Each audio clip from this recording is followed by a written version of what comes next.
الرحمن الرحیم۔ نبی علیہ السلام نے روزے دار کی فضیلت کے حوالے سے بہت سی باتیں ارشاد فرمائی ہیں۔ اس میں سے ایک بات بہت ہی نمایاں ہے جو کہ بہت ساری احادیث میں آئی ہے، مگر مسند بزار، مسند احمد اور صحیح ابن حبان کی روایت میں یہ سب چیزیں ایک روایت میں جمع فرمائی۔ چنانچہ مسند احمد کی جو روایت ہے اس میں آپ صلی اللہ علیہ وسلم نے فرمایا کہ 5 ایسی چیزیں ہیں جو اللہ تعالیٰ نے اس امت کو، میری امت کو عطا فرمائی ہیں،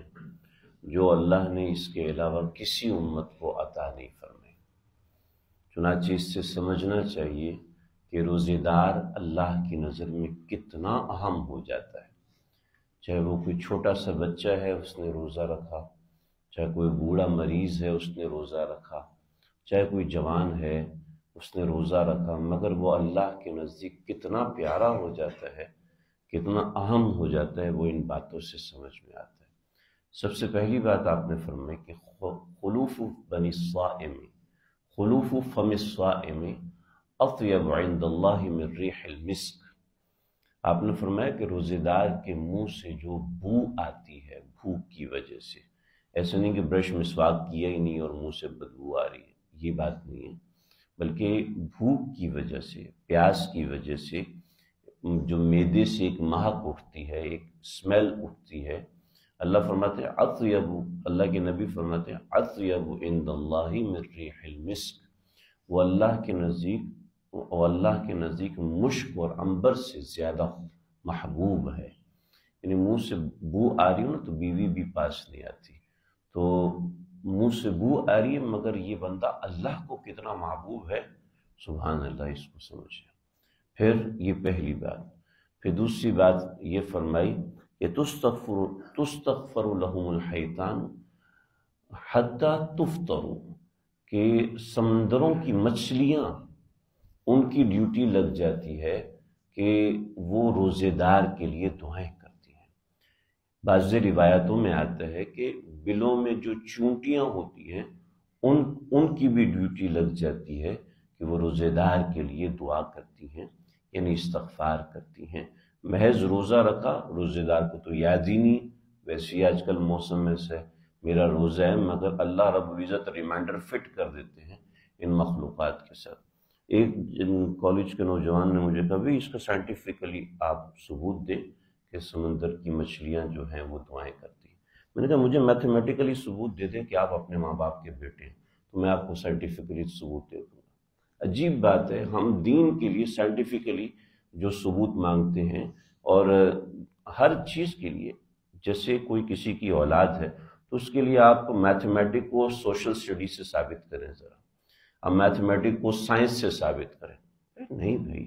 ہر چیز کا ایک طریقہ کار ہوتا ہے۔ مگر جو سوشل میڈیا پہ ملحد قسم کے لوگ بیٹھے ہیں، ہمارے دماغ میں ایک چیز ڈال دیتے ہیں، یہ حدیث ضعیف ہے، چلو جی ہم نے بڑے بڑے محدثین کو اٹھا کے پھینک دیا، چونکہ اس نے کہا ہے، جو کہ 6 گھنٹے تو ایڈیٹنگ میں لگاتا ہے اور آدھا گھنٹہ مطالعے میں لگاتا ہے، ہم نے اس کی بات مان لی، اور تو یہ ایک عجیب ریت اور رواج چلا ہوا ہے کہ خود عقل سے سوچتے نہیں ہیں۔ بھئی اس کا سائنٹیفکلی ثبوت کی کیا ضرورت ہے؟ ہمارے نبی نے فرما دیا سب سے بڑی سائنس یہ ہے، ہمارے لیے تو اتنا کافی ہے۔ جیسے ہم نے کبھی ہر بچہ اپنے ماں باپ کا پہلے ڈی این اے کروائے کہ واقعی میں اپنے ماں باپ کا بیٹا ہوں بھی یا نہیں، اس کے بعد ڈی این اے صحیح آیا یا غلط آیا، پتہ نہیں کون سی لیب سے کروایا، پوری زندگی اسی ایک فضول چیز میں لگا رہے۔ اعتماد کر لیا کافی ہے، ہمیں اپنے آقا صلی اللہ علیہ وسلم پہ اعتماد ہے، ہمیں سائنٹیفکلی ثبوت کرنے کی کیا ضرورت؟ پھر آپ کہو گے میتھمیٹیکلی ثبوت دو، پھر آپ کہو گے لاجیکلی ثبوت دو، یہ فضول قسم کی باتیں ہیں۔ تو یہ فضیلت ہے روزے دار کی۔ پھر فرمایا کہ جنت روزے دار کے لیے مزین کر دی جاتی ہے،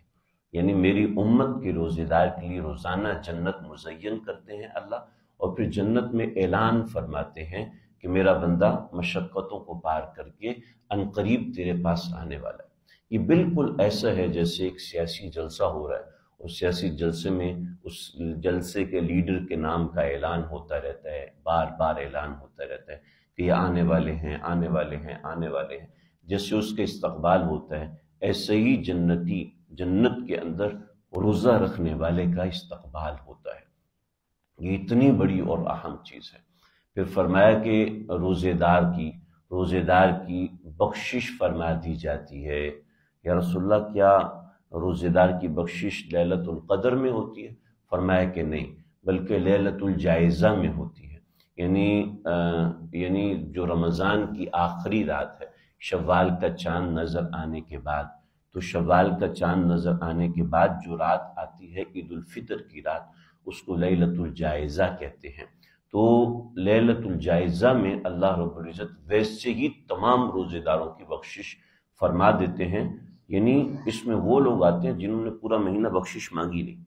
جنہوں نے اللہ سے معافی مانگی ہی نہیں، اور جنہوں نے معافی مانگ لی ان کی تو ویسے بخشش ہو جاتی ہے، اور جو معافی نہیں مانگ رہے اس شب قدر میں ویسے ان کی بخشش ہو جاتی ہے، اور جو اس سے بچ جاتے ہیں وہ رمضان کی آخری رات یعنی عید الفطر کی رات، جس کو لیلۃ الجائزہ کہتے ہیں، اس رات میں بخشش ہو جاتی ہے۔ تو آپ سمجھیے کہ روزے کا مہینہ یہ مسلسل اللہ کی طرف سے ایک رحمت ہے، ایک برکت کا ذریعہ ہے، چنانچہ اس کی قدر کرنی چاہیے، اپنے روزے کا دھیان کرے کہ بھی میرا روزہ ہے تو روزے میں نیت کو اثر نو دہراتا رہے کہ اللہ جی میں نے آپ کے لیے روزہ رکھا، اللہ جی میں آپ کے لیے بھوکا پیاسا ہوں، اللہ جی میں آپ کے لیے، کیونکہ گنہگار سے گنہگار، گندے سے گندا انسان جس نے دنیا میں ہر گناہ کیا ہے، مگر وہ بھی روزہ توڑنے سے پہلے 1000 دفعہ سوچتا ہے نہیں روزہ ہے، پیاس لگ رہی کوئی بات نہیں، نہیں پانی پینا، میرا روزہ ہے۔ ایک اس کو کیفیت اللہ کی طرف سے حاصل ہو جاتی ہے، چاہے وہ کتنا گندا ہے چاہے وہ کتنا اچھا ہے۔ تو ایک روزے میں نسبت ہے کہ الصوم لی وانا اجزی بھی، والصوم لی وانا اجزا بھی، روایت میں 2 طرح کے الفاظ ہیں کہ اللہ رب العزت خود اس کا اجر عطا فرماتے ہیں، اس وجہ سے اس نوعیت کی کیفیات بھی اللہ رب العزت روزے دار کو عطا فرماتے ہیں۔ اللہ ہمیں سب کو روزے کی قدر کرنے والا